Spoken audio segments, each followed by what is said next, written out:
Hey everybody, it's Jim here, and you didn't really think that I was going to miss a day of uploading.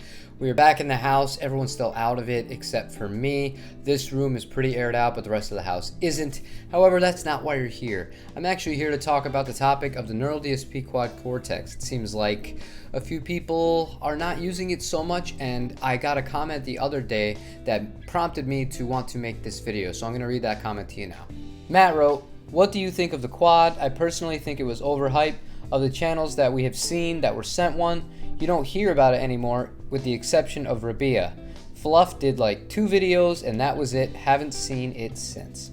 Now this may surprise you, but I honestly don't really watch any of the big YouTubers. I feel like it's a lot of advertisements for a lot of things, and that's cool, you know, stuff like that. And when you factor in that people are going to be paid to promote or talk about certain products, it's not the place where I would want to turn for a very honest assessment. So I can't comment on that aspect of it, but I will say this. With the Quad Cortex, was it overhyped? I still have mine, I still love it, and I think maybe it was, honestly. And I don't think that's Neural DSP's fault necessarily. I think that the internet created all of this hype around it, and then when you factor in on top of that the limited availability for people to be able to get one, even to this day, if you order one, you're put on a wait list, and it doesn't matter where you are in the world, that's just universal. I think when you combine that really short supply with all of the big people talking about this all at once, you know, that can lead to expectations that might not be realistic for everybody.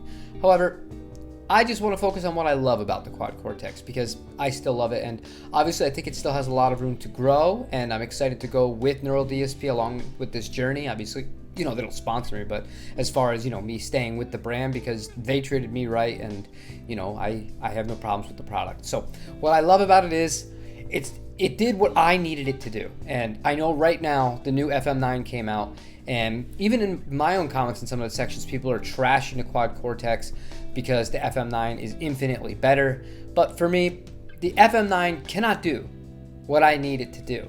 And I have a very specific situation. So I look at things, and I encourage you to look at things in this manner. Address what you realistically need.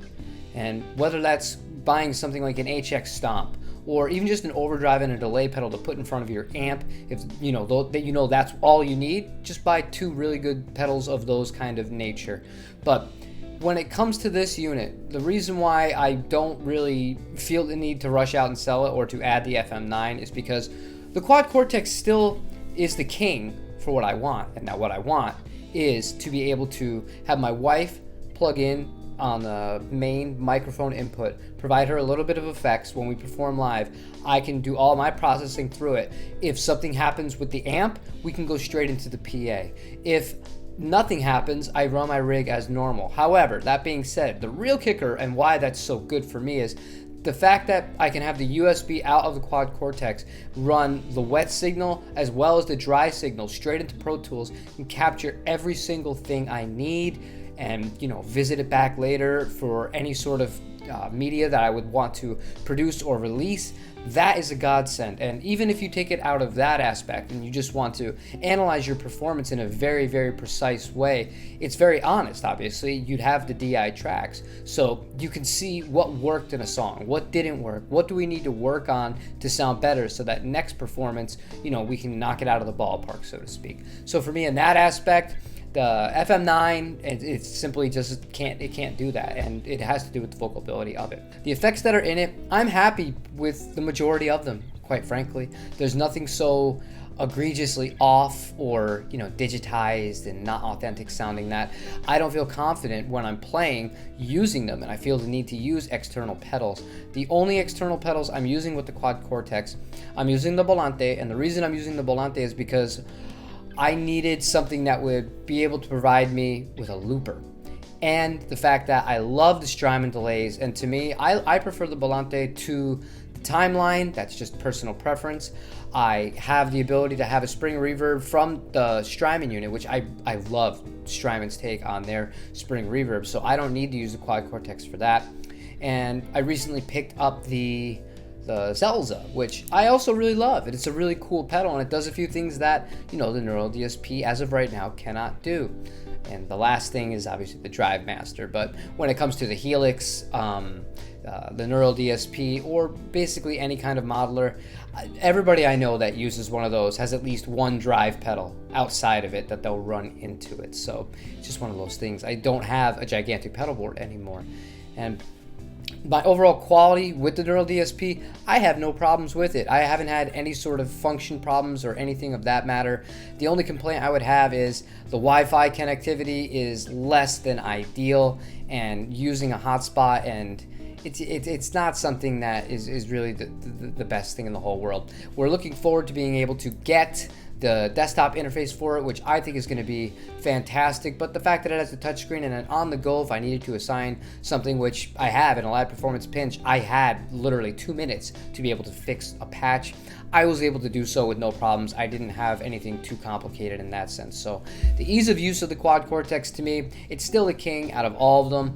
It's little things, and it might not be for you, but I think the overhype is just a product of the circumstances I mentioned earlier, as far as every single YouTuber that was big, it feels like, had one of these things. You couldn't get away from it on YouTube, and the fact that it's still very hard to come by. So if you take those two things out of account, it is what it is. It's just like any other very new and, groundbreaking product.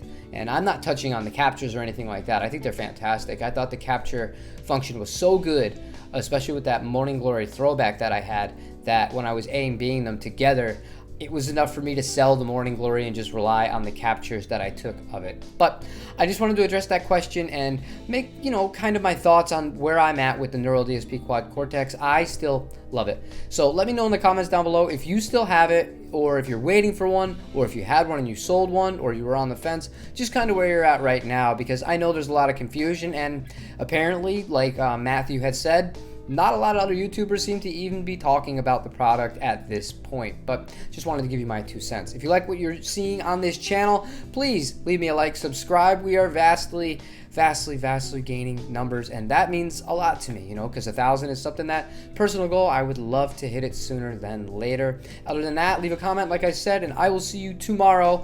We're going to be working on the JV Strat, putting in some new pickups. I'm really excited about that. Until then, take it easy, everybody.